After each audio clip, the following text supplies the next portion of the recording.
Today's episode is brought to you by the Be Real Podcasting Network. For more episodes like this, check out BREELnetwork.com. Hey Jake, I like video games. Well, hey there, Tony. I like video games too. Welcome to Hey, I Like That Game. Woo! Yeah. Cue music and that was pretty. Good. I think that was almost the Muppets, so that might be trademarked. Yeah, the copyright. We'll have our lawyers look over it. Our lawyers. You mean like LegalZoom.com? Like there we go. Yeah, if we can afford that. Just a little plug in there. Like, that'd be so sweet. If we Sponsor us, LegalZoom. We're just giving away free advertising right now. Now, like, this is just. Anywho, Jake, what's been up, man? What outside of the game that we're playing for this episode? What else have you been playing lately?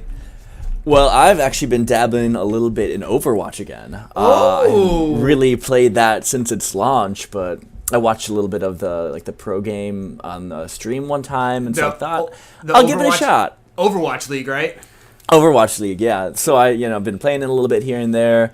I'm still very bad, so I kind of have to play the easier to play heroes. But I've been having an alright time with it. The community is not very fun. It's amazing how many times, even on the winning team, somebody will go into the chat and just go like trash team. That's garbage. Wow. So I don't know, I've been having fun with it. I've been trying to like coordinate more as like a team player instead of treating it like a Call of Duty like game. Yeah. But I don't know. I'm not sure if I'll be playing it much longer, but I'm glad I dabbled in it again because It's been interesting. There's been some big updates and some more heroes, especially since launch. Right, yeah, like the new hero just came out. Was it Brigitte, or is that her name? Yeah, Brigitte. Yeah, that's it, Brigitte. Yeah, like she just dropped last week, I think it was. I'm actually. It's funny you say that. Maybe we'll jump in and play some games because I've been looking to get back into Overwatch because that new hero looks really fun. Her kit looks. She awesome. is really fun. Yeah, I've played some games with her. I mean, when she came out, like she was on every team and against every team. So right. I've played with a bunch of her on the team. So she looks cool. Really fun, like a good kind of bruiser support character. A really good design. Cool. Yeah, what about you? What have you been playing these days? So I have been jumping into two things mostly. Fortnite, like jumping in on the craze, you know. I completely understand why this game blew up. Like, it totally makes sense to me why this game is being so successful. It's such a crazy story, Fortnite, because like this game has been in development for fucking ever. Like it was almost like a joke in the gaming community. Like, is that Fortnite, or like when's Fortnite coming out? And then their original mode that is like the reason the game was made. I can't even remember the name of that mode now. But like the single player, the PvE mode launches. Nobody likes it. Then they're just like, yeah, fuck it, we'll make a battle royale, and it's like the most brilliant version of a battle royale. You know, like it's fun, it's fast.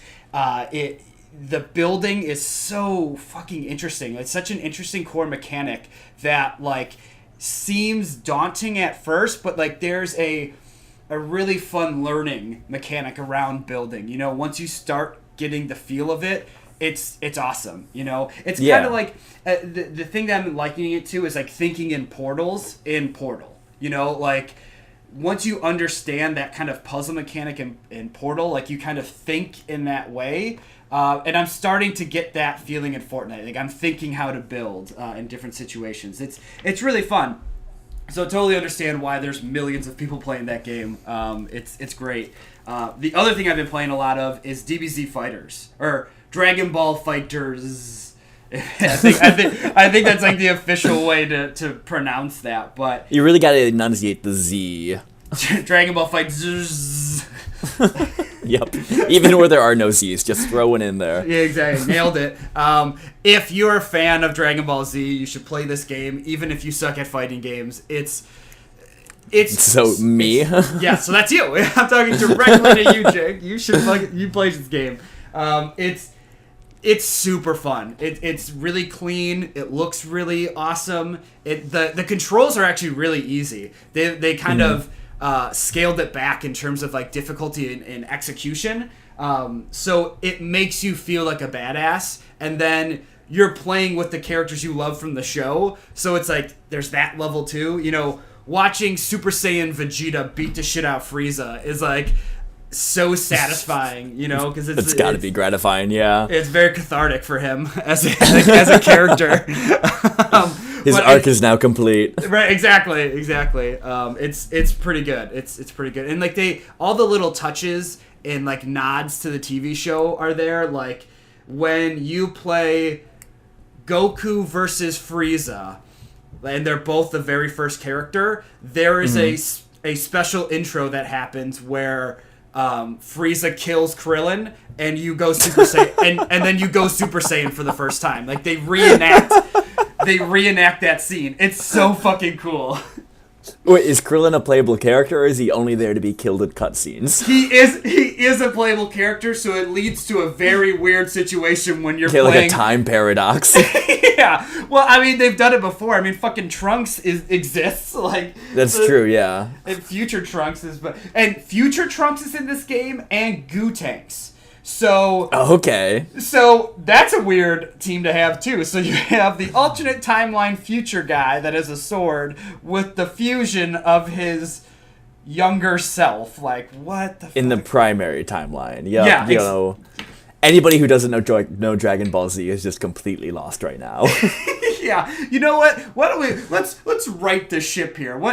The game we're actually here to talk about, my pick for this episode is the Super Nintendo classic Super Punch-Out. Oh man, the follow-up to Mike Tyson's Punch-Out on the NES, or I guess it was Punch-Out, then Mike Tyson's Punch-Out, then this game.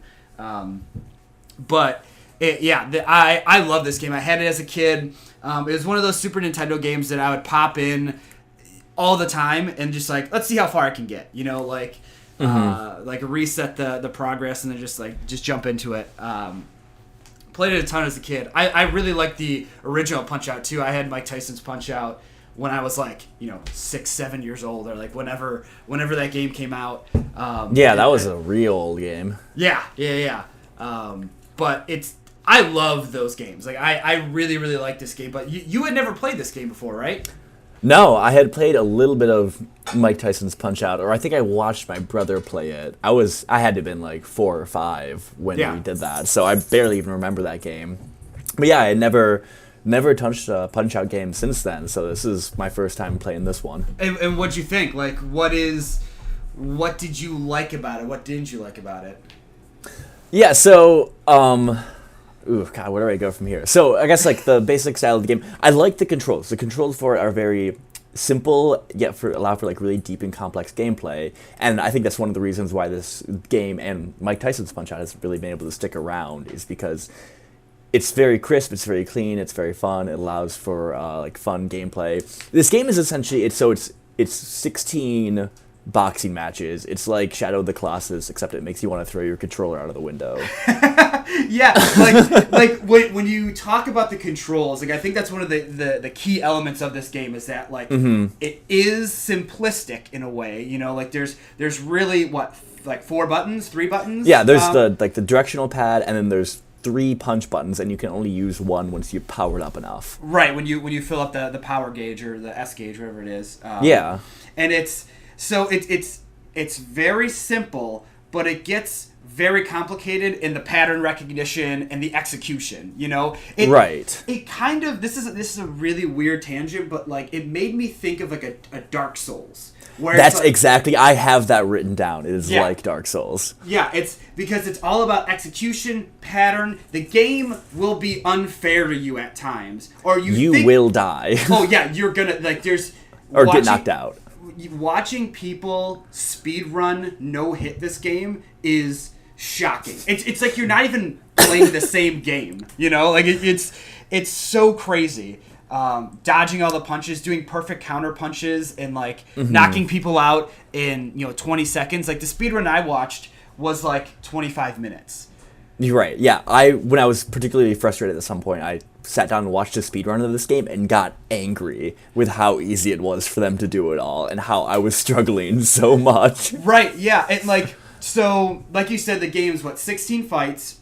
Yep. It's one-on-one boxing. You have right hook, left hook, block your face, block your stomach, dodge left and right. And once you build your power meter, you can do a super punch, and it does more damage, and can be a critical thing for you. Also, one addition they have in this game that they didn't have in the original was, when your gloves would start flashing green, it was flashing white and green, then your super punch is even more powerful, and you can do a volley of punches instead of one. Right, and you punch more quickly when you're up to that level. Yeah, I could never really tell when you would reach that state though. Yeah, it doesn't show indication of how you're building that up. The power meter, it does a really good job of showing you right at the bottom of the screen, how much you have progressed.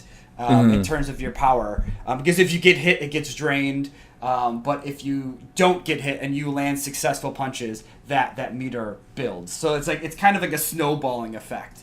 Right, and it allows for your haymaker and your uppercut, which are powerful but take a wind up time. So you really have to know when to throw them. Right, the game does a really good job of momentum swings. It's all kind of about you have the momentum. But any of the unique boss characters that you fight at any time, if they land their punch or they do their special move, you can get disintegrated if you don't know how to deal with it. Lots of one-hit kills or one-hit knockouts in this game. I think there's 4 or 5 that I can really remember. Right. That's just oh, you're fucked. You didn't dodge it or you didn't counter right. You're no matter how much stamina you had, you're out. Right. Yeah. So there's 4 circuits. Each circuit is comprised of 4 fights. Each boxer that you're going against, they're all these exaggerations, cartoon characters. Some of them are fucking great, and some of them are terrible. For example, I think Bob Charlie he has problems. That is a fucking weird character. It's a Bob Marley looking dude. Yeah, he's Jamaican. He's much lighter and more gangly than the other fighters and has dreadlocks. There's a few things that might be a little problematic with the character design, but it was made by the Japanese in the 90s, so it's kind of to be expected. Right, yeah. But it's each character, they really lean into their shtick. The second fight, Bear Hugger, is this big redneck guy with a big bushy beard wearing overalls.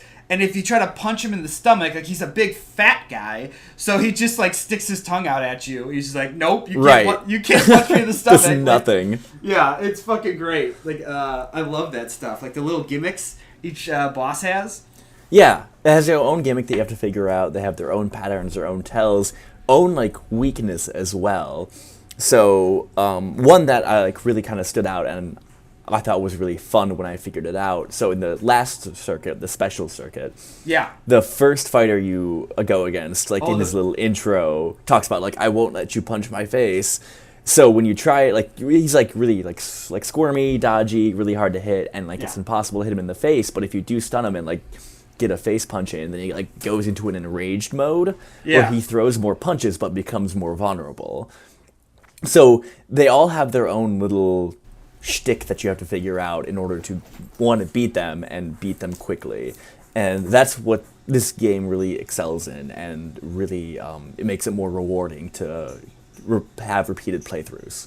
And I feel 4 boxers is the perfect amount. Because when you start into a circuit, first guy is usually pretty easy. He either has only one real gimmick to him, or you can kind of punch through it without learning the pattern. Gabby J and Bob Charlie, you don't really have to pay attention. Gabby J, the very first fighter with a record of 1 win, 99 losses. So they always try to add in just the most pathetic person at the start of it. Yep. The last Glass Joe or something like that. Glassjaw Joe. That's the one from the first game. So like it's funny the amount of characters that kind of come over from game to game is actually pretty interesting. Like Bald Bull and Mr. Sandman and Super Macho Man are the only ones that I remember that were in. Yeah, well, I have the previous. list up. Oh, so sweet. there was Bear Hugger, Pistol Hurricane, Bald Bull, Dragon Chan, Mr. Sandman, and Super Macho Man. Oh, were all in the previous games. I don't remember Bear Hugger and Dragon Chan. Oh wait, no, was Dragon Chan? Those, I guess, this is coming from the wiki, so maybe it was from one of the other obscure like Punch Out games before this, other than Mike Tyson's Punch Out. Right. I remember Dragon Chan. He's the second fight in the second circuit, and that was like the first time I really had difficulty with this game. Right, To kind of yeah. like figure out his pattern. Because okay, let me just get on a quick tangent here. Whoever runs this league should be fired immediately because one, the weights are all over the place. So I looked at it. The lowest weight is 100 pounds, and the highest is 440. There's no classes there, and there is so much damn cheating. So Oh, God. put down a list of all the different cheating there is. There's headbutts, elbows, kicking, spitting. There is a fat Italian clown that throws balls at you. A like weird androgynous Japanese guy who whips you with his hair, and an old guy that fights you with a staff. He has a fucking weapon. Yeah. It's complete bullshit. That guy's total bullshit too. He's Yep. the worst guy to fight against. Like honestly, they're really not even trying to make this a boxing game. Nope, It's not at all. even close. It's not even close. But like, it's got that Nintendo charm, right? Like it's just oozing from the seams. You know the just the charm of all these individual bosses, and then paired with really smooth, crisp gameplay. It makes for a really enjoyable game. That said, once you get to the World Circuit, which is the third circuit in this game, it really starts to get a little bit bullshit. Like that's when the game really begins. You know, if we're gonna use that like trope, that's when I that's agree. when the game gets way harder, and like the difficulty spike for me came at Mr. Sandman. Like he was the first guy I was able to get to, and I lost. Like, but that being said, I played this game a shit ton when I was a kid. But like in this playthrough, I got all the way to him, and I was like, oh shit, like this guy's kind of tough. But then as soon as you start the World Circuit, it gets pretty hard, in my opinion. Yeah. I feel the same way. So I played this on an emulator, and I really was abusing save states for the most part. I actually did. So I got through the first three using save states, because to unlock the fourth one, you need to beat the first three without getting knocked out or without losing a fight. Yeah. Which was difficult. So I was able to unlock it through that way. But then I thought, like, I should play through these three the way God intended on the original Super Nintendo. So I went into the time trial mode, like would practice against certain fighters. Oh, wow. And was able to get through the first three without losing a match, and like vanilla unlocking the special circuit. Yeah, that's sweet. But yeah, you're right. The World Circuit it sucks, and Yeah. the special circuit sucks even more. The special circuit is absolute bullshit. Like it's absolute bullshit. Like the prince is fun. He's Yes. fun. He's a fun fight. It's not unfair. The old man with the stick is fucking stupid. It's like Yep. it's way too hard for no reason. Like I think I beat that one time as a kid, because I didn't beat this game again. Like I wasn't able to get through the special circuit. I was able to unlock it like you did, but like I didn't beat it. But man, it gets really hard there. And then the brothers, like the two brothers, are fucking Right, impossible. the Bruiser brothers. So I got to the second to last one, Rick Bruiser. Yeah. And there is, well, one, Little Mac can't take a punch. Like, especially in the special circuit, like, a few hits will take you down under 50%, no problem. And you're just, like, wailing on these guys endlessly and barely denting them, which I guess is kind of how you make the game work. But, Yeah. yeah, but with the second last guy, Rick Bruiser, he has, like, so normally when you punch somebody, whatever, fine, but he has, like, this counter punch mechanic, and it has like these kind of like frozen frames where he's sort of like the animation of him getting hit and coming back and starting the punch starts up. And then I could never really like figure out how the timing was supposed to work with the dodge or the block after he comes back from that. So it's just unholy frustrating to try to deal with that. And I think after a while, you just stop. It's like, fuck it, I'm not having fun anymore. This is getting frustrating. I've become numb. Yep, that is the exact same point. That's crazy. It's the exact same point that I gave up as a kid when I was doing the same thing, like grinding that game out, like trying to get good at it. You know, once you're able to beat the old man with the stick, that fight is frustrating by itself. But it's beatable. But it's very frustrating. And then you move into this next guy who will take away one of your punches, right? So like when he tries to counterpunch you, like he like bruises your hand and you can't even use that. And it's like that's never like the game never took away your ability to punch until that guy, and it's like, oh fuck, you know, like this sucks. You really can't get hit because he will take your ability away to hit. Right. The one thing that I thought was great about like the mechanics and like the way that Nintendo built this game was that the punch that you throw actually does matter. You know, like it's not just a punch button and like a super punch button. It's left or right. So if a guy moves off to the right, you can like jab him with the right and, you know, hit him while he's like dodging, you know, like when he's out of the center of the screen. It's really cool. Like it really makes you pay attention to the buttons you're pressing at certain moments. You know, like I said, it's not just punch and super punch. You know, there's more to it. Right, and also with like different punches, so there's right, left, mid, and high. And if you time it right, based on your opponent's punch, you can like interrupt them like mid attack and do like a big damage counter punch that leaves them stunned as well. And if you get like really good and you get really good at just landing like normal punches and counter punches, you can like dizzy the opponent. Yeah. And if you do that and then land one of the haymakers, it instant knocks them out. So there is a way to do that with every opponent. It's difficult. I think I was able to pull it off with a few of the minor circuit bosses. But it's how this game can be speed run in like 20-25 minutes is because there is a way to knock down every person in under 30 seconds. But it's tough. The timing's difficult. You have to be able to move around and improvise based on what their dodging is. Like and some of them are really fun to pull off. Like Bald Bull, his mechanic when he like Bald Bull's like super punch is he goes all the way back to the rope, so he takes like 3 or 4 steps back from your character, and then he kind of like charges at you with like a rhythmic motion. He's about to, like he's trying to throw this giant uppercut.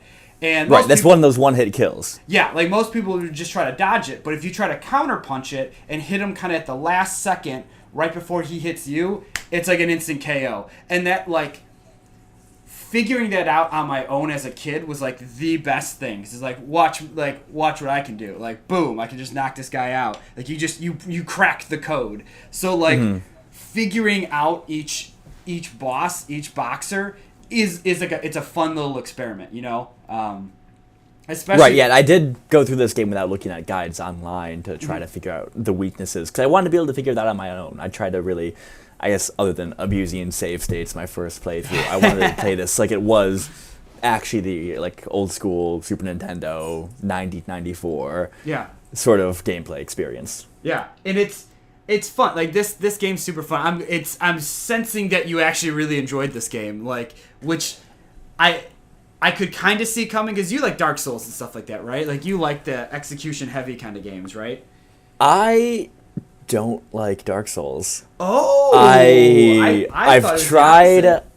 I never had fun with that. So I mean, we've kind of talked about my tastes before. I'm more of a strategy game fan, like RPGs, some shooters here and there and whatnot. So I like the challenge to come from more like a strategic vantage point. Like even with first-person shooters, it's not usually not so much execution-based as much as it is you need to make sure you have the right weapon, the right kind of positioning in order to beat this part of the level. So that's normally what I like. When it comes to execution-based, like with Dark Souls, I'm not as crazy about it.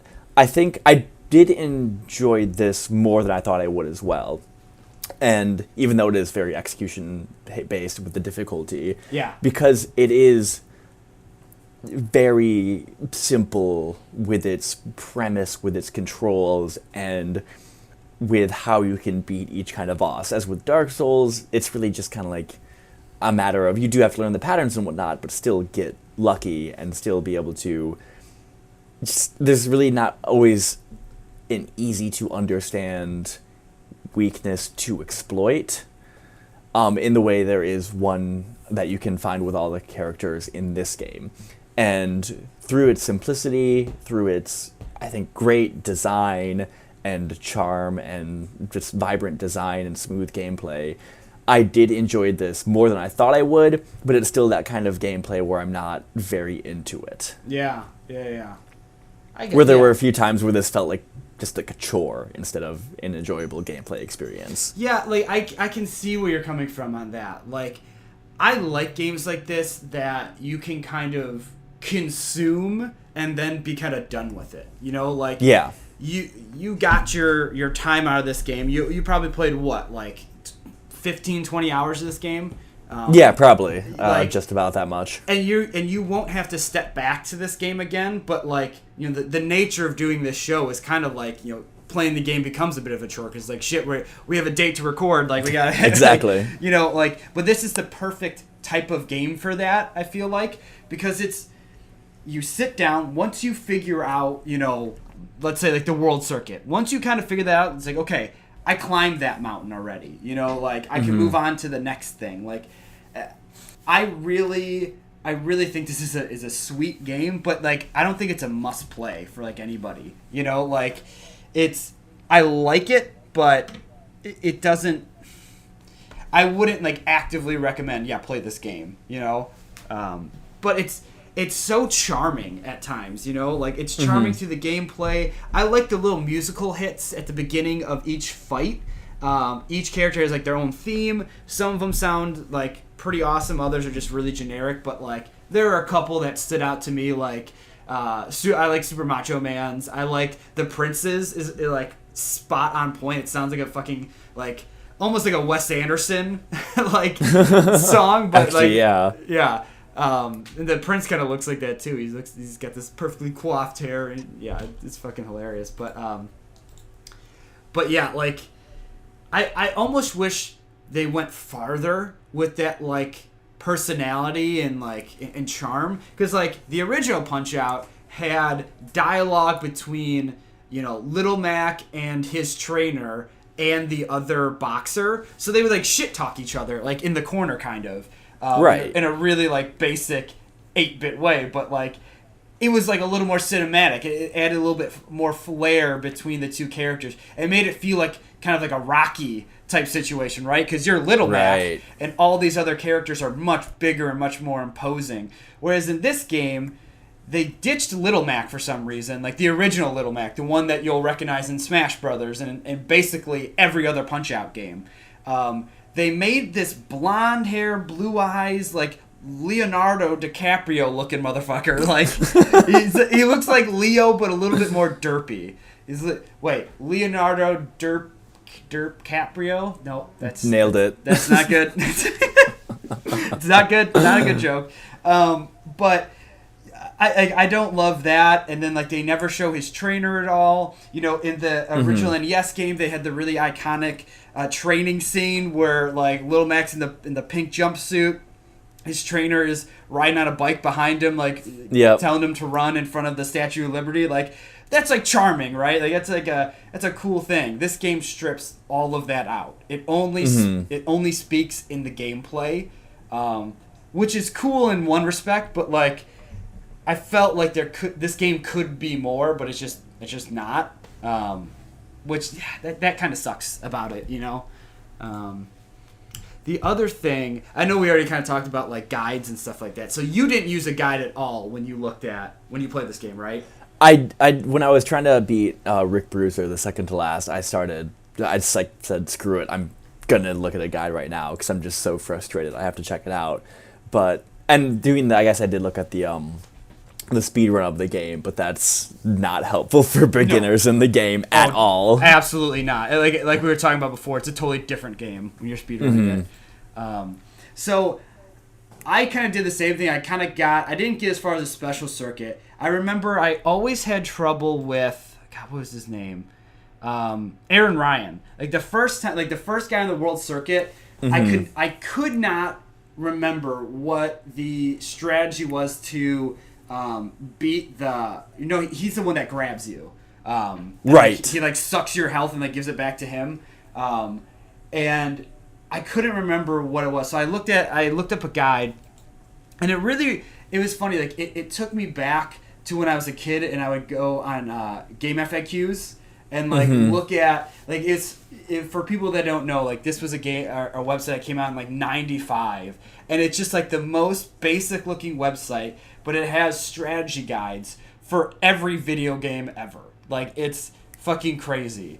And like handmade, like user created guides with ASCII code and like art. Oh and yeah, stuff. It's fucking old school internet, and this game reminded me of that. And I went to GameFAQs and I looked at a strategy guide for this, and like it took me back to when I was a kid, like first getting on the internet and using this website all the time. Like they had a daily poll that I would always like go to and vote on. They used to do, they maybe still do it. I haven't been a regular in a long time, but they used to do these giant like character brackets where like they would set up a giant March Madness style bracket with a bunch of video game characters, and every day was a different matchup, and people were just voting. Like you just vote one or the other, who wins, who loses. And I remember that being like such a fucking cool thing as a kid. But like, I really appreciate this game kind of forcing me to go to GameFAQs again and like remembering this awesome website that I used to use as a kid all the time. It's fucking I think great. this game more so than many of the games we've played really like got me like a nostalgic trip. Yeah. It has that kind of atmosphere and that sort of like old school style of difficult gameplay that really doesn't exist outside of maybe some indie titles currently, but it does take you back. Right, exactly. And like games like this don't exist anymore. A game like this would only be made by an indie now. Like Nintendo probably won't make another Punch-Out game for a very long time. I think the last one they made was on the Wii, and that game was not very good. Like I remember playing that one. It wasn't very good because they tried to update it. Like they had 3D models. There was like, they went back to Little Mac. They kind of pulled a lot of the stuff from the NES game and didn't pull forward a ton of stuff from this game. It feels like kind of the redheaded stepchild of like the Punch-Out series. But it's like it is a fun game. At the end of the day, it's like it's a pretty good game. I still had a good time with it. I really did. Hey, I think you really hit the nail on the head. That it's a time and place kind of game. Like it takes you back to that era when you play it. Feels like it's frozen in time. Right. It's pretty good. How many stereotypical boxers out of 10 would you give it? Ooh, I'd give this I think 3.5 controllers chucked out of my window out of 5. I give this game 7 Dragon Chans out of a major circuit. Wait, we didn't even ask this question. Who was your favorite? Like, who was my your favorite? Yeah, who was your favorite Ooh. guy to fight against? And like, who was your favorite one that was like cool looking to you? Like, what was like your favorite aesthetically? Aesthetically, I think I kind of like the Mad Clown. So he's basically a palette swap of Bear Hugger, like this really giant fat guy, but he's in clown makeup. And his special attack is he like does a backflip to the end of the rink and juggles and then starts throwing the balls at you. And it's kind of a frustrating fight, but he's not too difficult. But I just loved the look of him. I thought it was hilarious. Yeah. The one that was the most fun to fight against, I think, was Masked Muscle, which is like this luchador fighter, like huge muscle luchador fighter in the second circuit. Yeah. And he's the one who, like, I guess is like officially accused of cheating, even though the fighter before actually starts kicking you because he like tries to spit in your eye and he'll headbutt you. Yeah. And he was really frustrating to fight for me, but he was one of those fighters that once it kind of like got to know the patterns and whatnot was more satisfying to fight. Yeah. I totally agree. That's an awesome character. Like I actually really like Dragon Chan because Dragon Chan is like Bruce Lee. So yeah. He's kicking you, like he's jumping off turnbuckles around the stage and like doing a high jump kick to your face. Like it's like a destroying move. Like if you get hit by it, it's like an automatic knockdown. It's super easy to avoid. But like I remember that was the first guy that's like, oh shit, this guy is fucking crazy. You know, like as a kid, I was like. It totally threw me off because like as far as I recall, there really wasn't a lot of guys in the NES version that would do anything like that. So it's like, holy shit, this guy's serious. Right. Yeah, I really like Super Macho Man too. This fucking Ric Flair looking motherfucker. Like it's pretty awesome. It's like pretty really awesome. tall, really buff, like oiled and tan. Yeah, and just talking about how fucking dope he is. Like just so like just narcissistic, self-centered, like oh my god, pompous asshole. He's great. It's fucking great. What a caricature. So yeah, I think that about does it for Super Punch-Out. Like yeah. Well, do you want to know what you're playing for the next game? I have this horrible feeling that it's gonna be something I am gonna deeply dislike. So it's a PlayStation 2 game.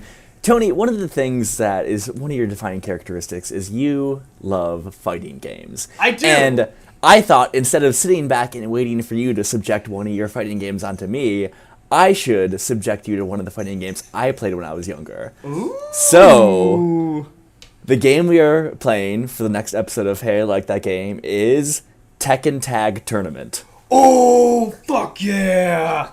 Oh, man, I'm fucking jacked for this. I love that game. Yeah? Yeah. I remember I played this game so much on the PlayStation 2. My brother got one, and this was, like, I think the only game we had for it for a while. Yeah. And it was scratched to shit. It would work like 30% of the time, but I love playing it. So I am real excited to dive back into this one. Dude, that's actually such a good call. I could have swore this was a launch game for the PS2, and I had the same sort of thing. Just got a PS2, it was one of the only games I had for it. I played it a ton. I haven't played Tekken in fucking years, so this is going to be a great return. I'm super excited now. This is going to be great. Well, let's find out if it holds up. This is even better because I literally am staring at my desk right now. I took apart my arcade stick. I took out all the buttons. I took off the top of it, and I took out the gate inside the controller. I just spent like $25 on new parts, so I'm gonna have a brand new arcade stick to play Tekken Tag on. This is fucking dope. Oh my god, this is great. Man, I'm excited. Fucking next time on Hey, I Like That Game. Fucking dope shit. You should listen.